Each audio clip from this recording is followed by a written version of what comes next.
Good morning friend, current affairs की video में आपका स्वागत है। आज 17 सितंबर 2024 है। करंट अफेयर्स के इम्पोर्टेंट एमसीक्यू हैं जो हर एक एग्ज़ाम के लिए रामबाण है, यानी हर एक एग्ज़ाम के लिए, कॉम्पिटिटिव एग्ज़ाम के लिए इम्पोर्टेंट हैं। हाल ही में नेशनल इंजीनियर्स डे कब मनाया गया, यानी नेशनल इंजीनियर्स डे जो इंडिया में सेलिब्रेट किया जाता है वो कब सेलिब्रेट किया गया? 13 सितंबर, 15 सितंबर, 14 सितंबर, इनमें से कोई नहीं। तो इसका जो करेक्ट आंसर होगा 15 सितंबर। हर साल 15 सितंबर को देश के जाने माने इंजीनियर एम विश्वेश्वरैया के जन्म दिवस के मौके पर नेशनल इंजीनियर्स डे मनाया जाता है। इस साल जो इंजीनियर्स डे उसकी थीम है engineering solution for sustainable world. Engineering solution for sustainable world. तो दो चीज़ें आपको यहाँ पे ध्यान रखनी है। नेशनल इंजीनियर्स डे कब मनाया जाता है? 15 सितंबर। किसके स्मृति में मनाया जाता है? एम विश्वेश्वरैया, जो कि सांख्यिकीविद थे, मैथमेटिशियन थे, इंजीनियर थे। इन्होंने भारत के सांख्यिकी के विकास में बहुत महत्वपूर्ण योगदान दिया। और इस बार की थीम क्या है? Engineering solution for sustainable world. बस इतना ही याद रखना है। Happy engineers day. M Visvesvaraya हैं। 15 सितंबर को सेलिब्रेट किया जाता है। इम्पोर्टेंट डे के बारे में हम चर्चा कर ही चुके हैं, तो आप नहीं देखा है तो आप पूछ करके इन सारे डे को पढ़ लेंगे। हाल ही में चक्रवाती तूफान बेनविका ने किस देश को प्रभावित किया है? कंबोडिया, वियतनाम, फिलीपींस, इनमें से कोई नहीं। तो इसका जो सही आंसर होगा वो होगा आपका फिलीपींस। सही आंसर क्या होगा इसका? फिलीपींस। तो चक्रवाती तूफान, इसका नाम आपको याद रखना पड़ेगा। तूफान का नाम है बेनविका। किस देश को टच किया? फिलीपींस। बस इतना ही याद रखना है। नेक्स्ट क्वेश्चन देखेंगे। यहाँ पर अगर आपको और अच्छे से समझना है तो आप मैप के थ्रू समझ सकते हैं। यहाँ पर आप देखेंगे ये है फिलीपींस। ये जो आपको आइलैंड कंट्री दिख रही है, जो चारों तरफ से पानी से घिरा हुआ ऐसे क्षेत्र को आइलैंड कहा जाता है, फिलीपींस है। और इधर ही इसके बगल से ही आपको जो दिखेगा वो दिखेगा साउथ चाइना सी। ये जो आपको दिख रहा है दूसरे सर्कल में, ये साउथ चाइना सी। तो फिलीपींस। और यहाँ पर आप गौर से देखिए तो आपको ये देखने को मिलेगा यहाँ पे पीपल रिपब्लिक ऑफ चाइना। ये जो आपको देखने को मिल रहा है ये पीपल रिपब्लिक ऑफ चाइना। तो चीन की जो सीमा है, चीन का बॉर्डर है, यहाँ पे आप देखोगे जो चीन का जो बॉर्डर है तो वो आपको लग रहा है किस देश के साथ बॉर्डर शेयर कर रहा है? आपका पैसिफिक ओशन में स्थित है साउथ चाइना सी। और साउथ चाइना सी को लेकर विवाद है चाइना का बहुत सारे देशों के साथ। एग्जाम्पल के तौर पर जैसे फिलीपींस के साथ है, इंडोनेशिया के साथ है, वियतनाम के साथ है। तो इन देशों के साथ यहाँ पर क्या 9 डैश फिंगर है। 9 डैश का मतलब 9 डैश लाइन जिसे बोला जाता है। आप फिर से एक बार देखिए, यहाँ पर 9 डैश लाइन खींच रखी है चाइना ने, इस प्रकार की लाइन है। और बताता है कि इन चूँकि 9 डैश लाइन पर चीन का कब्जा है, इसलिए उस पूरे साउथ चाइना सी पर खुद का नियंत्रण दिखाना चाहता है। तो ये फिलीपींस है। फिलीपींस को इस वाले मैप से और अच्छे से समझा जा सकता है। ये साउथ चाइना सी आपको दिख रहा है, यहाँ पर ये साउथ चाइना सी, ये सुलू सी है, ये मनीला है, यहाँ पर ये पैसिफिक ओशन है। तो फिलीपींस की लोकेशन आपने देख ली। फिलीपींस के संबंध में ये समझ लेना इम्पोर्टेंट है कि इसकी कैपिटल क्या है। इसकी कैपिटल है Manila. Currency Philippine peso. Bong Marcos इसके प्रेसिडेंट है। नेक्स्ट क्वेश्चन देखेंगे। हाल ही में किस देश ने हिजाब पर प्रतिबंध लगाया? इम्पोर्टेंट है हिजाब, यानी मुसलमानों में जो महिलाएं होती हैं वो मुँह पर जो नकाब कसे रखती हैं, मुझे हिजाब के नाम से जाना जाता है। तो हिजाब कहाँ पर प्रतिबंध किया गया है? Uzbekistan, Kazakhstan. तो उज्बेकिस्तान ऐसा प्रोग्रेसिव देश है जाने हिजाब पर प्रतिबंध लगा दिया है। यहाँ पर आप देखोगे तजाकिस्तान, और तजाकिस्तान की लोकेशन यहाँ पे आप देखोगे तो आपको समझ में आएगा। तजाकिस्तान एक आपको सेंट्रल एशिया का देश देखने को मिलेगा। ये तजाकिस्तान की लोकेशन, ये जो देश है वो सेंट्रल एशिया का देश है। इस देश की जो सीमा है वो किन किन से लगती है यहाँ पर ये देख लेना, बहुत ही ज़्यादा इम्पोर्टेंट होगा। तजाकिस्तान की जो सीमा है उज्बेकिस्तान, किर्गिस्तान, रूस, इंडिया से तो लगती नहीं, अफ़गानिस्तान, इन देशों से इसकी सीमा साझा करते हैं। सेंट्रल एशिया की कंट्री है, यानी एशिया में आता है और एशिया में भी सेंट्रल में आपको देखने को मिलेगा, इसलिए इसे सेंट्रल एशियन कंट्री बोला जाता है। इसकी कैपिटल दुशानबे है, करेंसी सोमोनी है, प्रेसिडेंट इमोमैली रेमोन।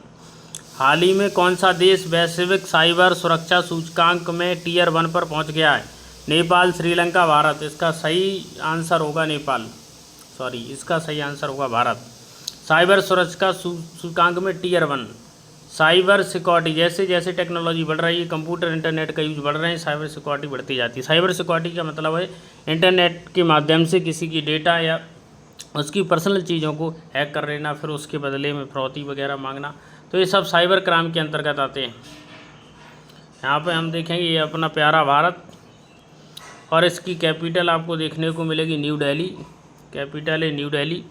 पड़ोसी देशों की बात करें तो Pakistan, Afghanistan, people Republic of China, यहाँ पर आप देखोगे नेपाल, भूटान, बांग्लादेश, म्यांमार, इन देशों के साथ भारत की सीमा लगती है। तो हम देखेंगे कि पाकिस्तान, अफ़गानिस्तान, चाइना, नेपाल, भूटान, बांग्लादेश, म्यांमार, यानी 7 पड़ोसी देश हैं जिनके साथ हमारी लैंड बाउंड्री लगती है। लेकिन 2 देश ऐसे आपको देखने को मिलेंगे जिसके साथ हमारी समुद्री सीमा लगती है। यहाँ पर भारत के ईस्ट में आप देखोगे तो आपको दिखेगा बे ऑफ बंगाल, उसी प्रकार भारत के आप वेस्ट में देखोगे तो अरेबियन सी मिलेगा, साउथ में आपको इंडियन ओशन मिलेगा, और साथ ही 2 पड़ोसी आपको देखने को मिलेंगे जो कि इस मैप में आपको नहीं दिखाए गए। एक मिलेगा यहाँ पर श्रीलंका, जो आपको दिखाई गया है, श्रीलंका की राजधानी कोलंबो है, और यहाँ पर आपको देखने को मिलेगा मालदीव, और मालदीव की राजधानी माले है। और उसकी जस्ट नीचे आपको एक देश और देखने को मिलेगा जिसका नाम है मॉरिशस। भारत रूसी तेल के सबसे बड़े आयातकों के रूप में चीन से आगे निकल गया है, यानी भारत सबसे ज़्यादा तेल खरीदता रूस से। मार्कल टीम इंडिया के बॉलिंग कोच बने हैं। तो टीम इंडिया के एक होते बैटिंग कोच जो बैटिंग करना सिखाते, एक होते बॉलिंग कोच जो बॉलिंग करना सिखाते।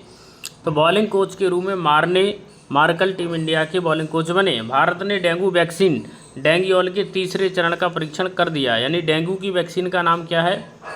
डेंगू की वैक्सीन का नाम है डेंगियोल, और इसका 3रा चरण स्टार्ट हो गया। भारत ने CAVA central Asian volleyball association की महिला वॉलीबॉल राष्ट्र की लीग का 2रा खिताब जीत लिया। बिम्स्टेक बिजनेस शिखर सम्मेलन की मेजबानी भारत करेगा। बिम्स्टेक का मतलब होता है bay of Bengal initiative multi sectoral technical educational and cultural organisation, एक ऐसा सांस्कृतिक, आर्थिक, राजनीतिक और तकनीकी संगठन है जो कि बे ऑफ बंगाल की खाड़ी से लगने वाले देशों की सीमा, यानी जिन देशों की सीमा बंगाल की खाड़ी से लगती है उनका एक संगठन है बिम्स्टेक। भारत 3रे voice of the global south शिखर सम्मेलन की मेजबानी करेगा। इसकी चर्चा हम पिछले वीडियो में कर चुके हैं, नहीं देखा तो उस वीडियो को देख लें। ग्लोबल साउथ का मतलब आप देखेंगे कि ग्लोब के अंतर्गत जब आप देखते हैं, ये ग्लोब है मान लो, इस ग्लोब के अंतर्गत ये इक्वेटर है, और इक्वेटर के इधर ये नॉर्थ है और ये साउथ है। तो नॉर्थ में अमीर देश हैं और साउथ में गरीब देश हैं। तो साउथ के देश आपस में आगे बढ़ने के लिए, वृद्धि और विकास करने के लिए, इकोनॉमिक डेवलपमेंट करने के लिए जब आपस में सहयोग करते हैं तो उसे साउथ कोऑपरेशन के नाम से जाना जाता है। वर्ल्ड हेल्थ ऑर्गेनाइजेशन ने वैश्विक पारंपरिक चिकित्सा हेतु भारत के साथ समझौता किया। नेक्स्ट क्वेश्चन देखेंगे, हाल ही में किस देश ने ऑपरेशन यमन शुरू किया है? ऑपरेशन यमन की बात हो रही है। यमन क्या ईरान है, इजराइल है, फ़िलिस्तीन है, या इनमें से कोई नहीं? तो इसका जो करेक्ट आंसर होगा वो होगा इजराइल। आपको ये समझा देते हैं कि दरअसल है क्या है। हूती जो आतंकवादी संगठन या उग्रवादी संगठन हूती जो हैं, तो उन हूतियों को खरीदने के लिए इजराइल ने ऑपरेशन यमन चलाया है। तो आपने देखा होगा कि अभी पिछले ही दिन क्या हुआ था कि यमन से एक मिसाइल छोड़ा गया था, और जो सीधे जाकर इजराइल से टकराया, सुपरसोनिक मिसाइल था, बैलिस्टिक मिसाइल था। तो उसने इजराइल को बहुत बड़े पैमाने पर नुकसान पहुंचाया। ऐसी स्थिति में इजराइल ने उसका बदला लेने के लिए ऑपरेशन यमन चलाया है, क्योंकि इजराइल ने जो हूतियों के मिसाइल हमले के बाद ऑपरेशन यमन शुरू किया। हूती कौन है? वे लोग हैं जो इजराइल को नष्ट करना चाहते हैं, समाप्त करना चाहते हैं, यानी इजराइल के विरोधी। जैसे भारत की अगर बात की जाए तो पाकिस्तान में जो उग्रवादी लोग हैं, आतंकवादी लोग हैं जो भारत को नुकसान करने के लिए कोशिश करते हैं, ठीक वैसे ही उग्रवादी संगठन हूतियों का जो है वो कि इजराइल को नष्ट करने पे तुला हुआ। तो इजराइल के प्राइम मिनिस्टर का नाम बेंजामिन नेतन्याहू है। ये पहले प्राइम मिनिस्टर थे, फिर हट गए थे, फिर दोबारा बन गए। इजराइल के संबंध में जान लेते हैं। इजराइल एक यहूदियों का देश है जो धीरे धीरे एक्सपेंड कर रहा है। बहुत छोटा देश हुआ करता था। हिटलर के समय यहूदी अपनी जान बचा करके इस छोटे से जगह पर आ गए थे, लेकिन धीरे धीरे उन्होंने अपना एक्सपेंड शुरू किया और आज बड़े क्षेत्र में इजराइल का कब्जा है। इजराइल की कैपिटल की बात करें, इजराइल की कैपिटल है जेरूसलम। करेंसी इजराइल की न्यू शेकल है। प्राइम मिनिस्टर बेंजामिन नेतन्याहू है। President Isaac Herzog. इजराइल के संबंध में आपको ये जानना इम्पोर्टेंट हो जाएगा कि ये आप जो पार्ट देख रहे हैं ये गाजा पट्टी पर भी मिस्र और इजराइल के बीच विवाद बना रहता है। ये सनाय मिस्र का कब्जा ये सनाय पेनिनसुला है, सनाय प्रायद्वीप है, क्योंकि यहीं से लेकर के सनाय प्रायद्वीप से लेकर के कैनाल बनाई है जिसे बोलते हैं सुएज कैनाल। ये जो आप एरो देख रहे हैं, इस एरो से होकर एक सकरा रास्ता बनाया गया जिसे सुएज नहर के नाम से जाना जाता है। इस पर कभी मिस्र इजिप्ट का कब्जा हुआ करता था, जो इजिप्ट के सनाय प्रायद्वीप से होकर गुजरता है। और यहाँ पे इजराइल है और यहाँ पे वेस्ट बैंक है। यहाँ जो आपको दिख रहा है वो है वेस्ट बैंक। इसके साथ ही ये आपको एरिया दिख रहा है, ये गोलन हाइट है। तो गोलन हाइट इजराइल और सीरिया के मध्य एक विवाद का महत्वपूर्ण बिंदु है। वेस्ट बैंक की अगर बात की जाए तो इजराइल, सीरिया और जॉर्डन, इन 3 देशों के मध्य विवाद है। बहुत ही इंपॉर्टेंट जियो टेक्निकल पॉइंट हम आपको बता रहे हैं। ये जियो पॉलिटिक्स है जो आपको समझना होगा। इसके बिना आप चीज़ों को समझ नहीं सकते। इसके अलावा आपको ये देखना होगा कि इजराइल की सीमा आखिर किन किन देशों से टच होती है, तभी आप समझ पाएंगे कि एक ऐसा यहूदी देश है जो कि पूरे मुस्लिम देशों के मध्य में बसा होगा, फिर भी सर्वाइव कर रहा है। तो इसकी सीमा जो लग रही है, इधर आप देखो सनाई प्रायद्वीप आपको देखने को मिलेगा जो कि इजिप्ट, यहाँ पर आपको जॉर्डन मिलेगा, सऊदी अरेबिया से इसकी सीमा लगती नहीं, सीरिया देखने को मिलेगा और इन 3 देशों के साथ इसकी सीमा साझा होती है। इजराइल की संसद ने UNRWA को आतंकवादी संगठन घोषित किया है। यूएन ने इजराइल की ब्लैक लिस्ट किया है। यूएन ने इजराइल को ब्लैक लिस्ट किया, यानी यूएन ने इजराइल को ब्लैक लिस्ट इसलिए कर दिया क्योंकि अभी पिछले महीने आपने देखा होगा कि इजराइल बड़े पैमाने पर सीरिया और पड़ोसी देशों में बमबारी कर रहा था, जिसमें बड़े पैमाने पर हॉस्पिटल पर अटैक हो गया, जिससे निर्दोष लोग मारे गए। इस वजह से उसे ब्लैक लिस्ट में शामिल किया गया। ऑपरेशन आयरन स्कॉट नाम दिया है। इजराइल ने हमास के खिलाफ जारी लड़ाई को, यानी इजराइल हमास के खिलाफ लड़ाई लड़ रहा है जो कि सीरिया में एक्टिवेट है, और इजराइल हूतियों के विरुद्ध भी युद्ध लड़ रहा है जो कि यमन में सक्रिय है। तो इजराइल कई फ्रंट वार लड़ रहा है। इजराइल ने अपने अत्याधुनिक AI यानी आर्टिफिशियल इंटेलिजेंस संचालित युद्धक टैंक बराक का अनावरण किया है। इजराइल के शोधकर्ताओं ने स्टेम सेल कोशिकाओं से कृत्रिम भ्रूण बनाया है। अमेरिका ने इजराइल की सैन्य खरीद के लिए $3.5 बिलियन जारी किए। वेल ने इजराइल की एरोस्पेस इंडस्ट्री के साथ समझौता किया है। वेल का मतलब Bharat heavy electric engineering limited. हाल ही में ब्रुसेल्स में डायमंड लीग 2024 का खिताब किसने जीता? तो बेल्जियम की कैपिटल का नाम है ब्रुसेल्स। ब्रुसेल्स में ही ब्रुसेल्स डायमंड लीग 2024 आयोजित की गई थी। इसमें जीता है क्या? नीरज चोपड़ा ने, याकूब बालिस ने, एंडरसन पीटर्स ने, इनमें से कोई नहीं। तो इसका सही आंसर होगा एंडरसन पीटन। यानी डायमंड लीग 2024 का खिताब जीतने वाले शख्स का नाम है एंडरसन पीटर्स या पीटर्स एंडरसन। ये यहाँ पर इनका पिक आपको दिख रहा है, जो पीटर्स एंडरसन है। नेक्स्ट क्वेश्चन देखेंगे।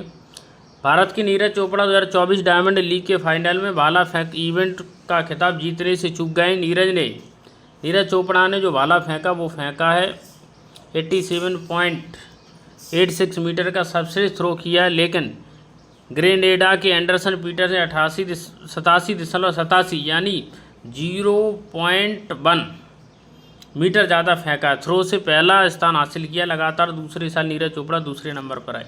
तो पहले नंबर पर आए एंडरसन पीटर्स और दूसरे नंबर पर है नीरज चोपड़ा। नीरज चोपड़ा ने जो थ्रो फेंका वो 87.86, जबकि पीटर्स एंडरसन ने 87.87 भाला फेंका है। हाल ही में चौथा ग्लोबल बायो इंडिया 2024 का सम्मेलन कहाँ किया गया? जयपुर, दिल्ली, हैदराबाद, इनमें से कोई नहीं। तो सही आंसर होगा न्यू दिल्ली।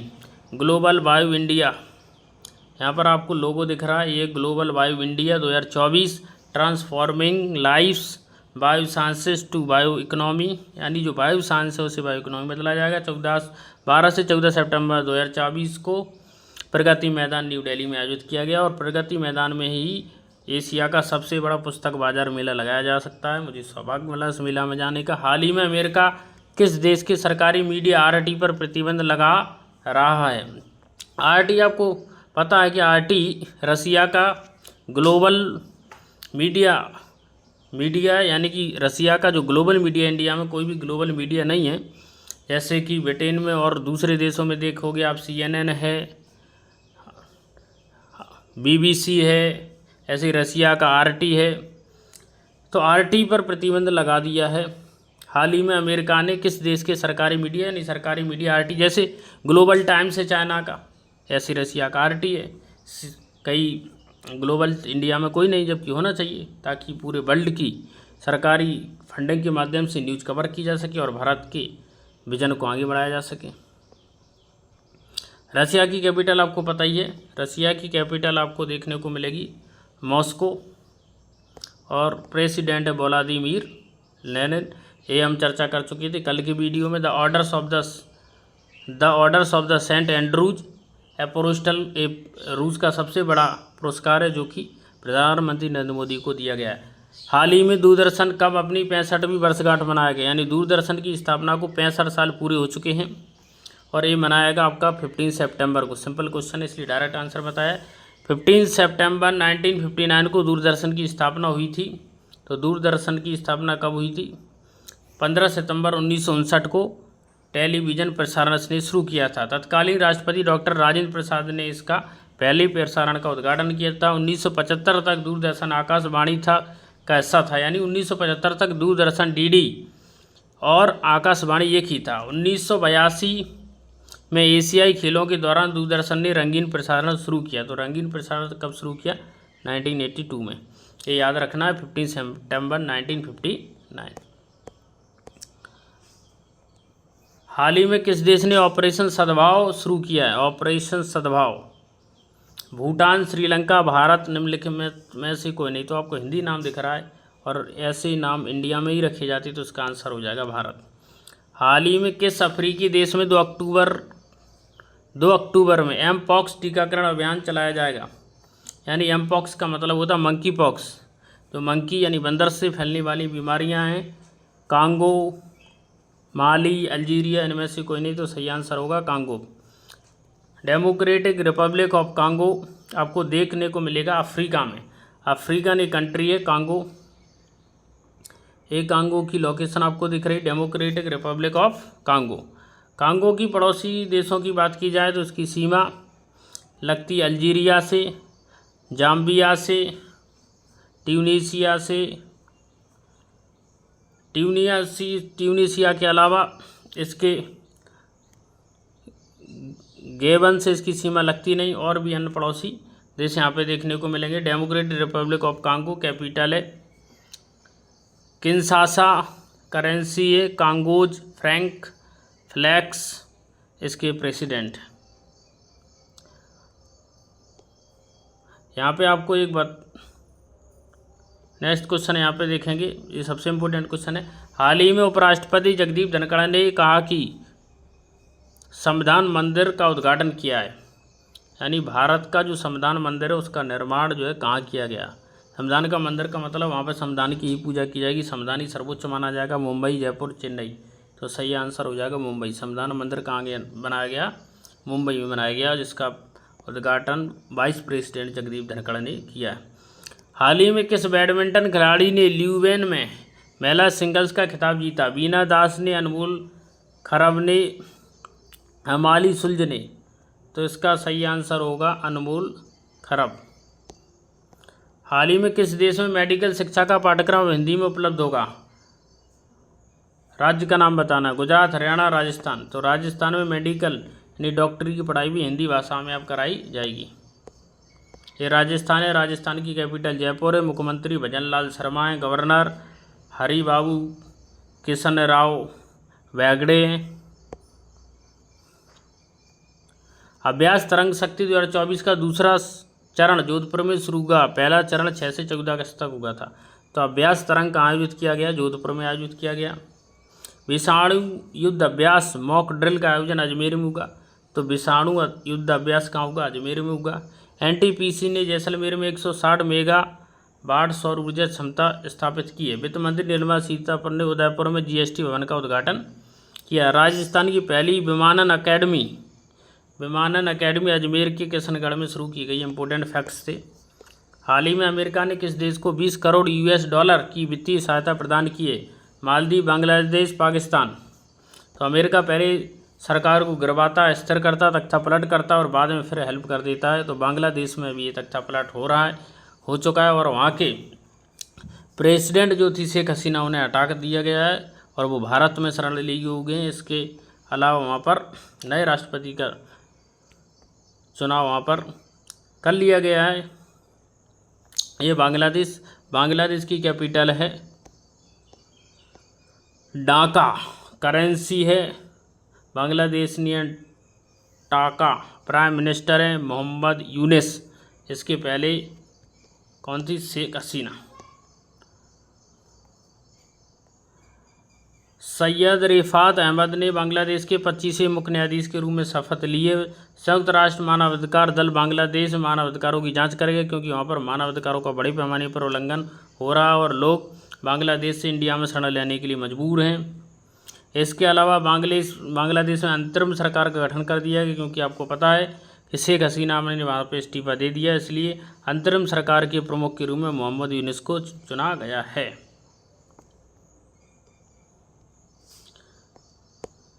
हाल ही में फोर्ड मोटर कंपनी किस राज्य में फिर से मैन्युफैक्चरिंग प्लांट लगाएगी? तो इसका सही आंसर है तमिलनाडु। वीडियो अच्छे लगते हैं चैनल को लाइक, सब्सक्राइब, शेयर जरूर करें। नमस्कार, जय।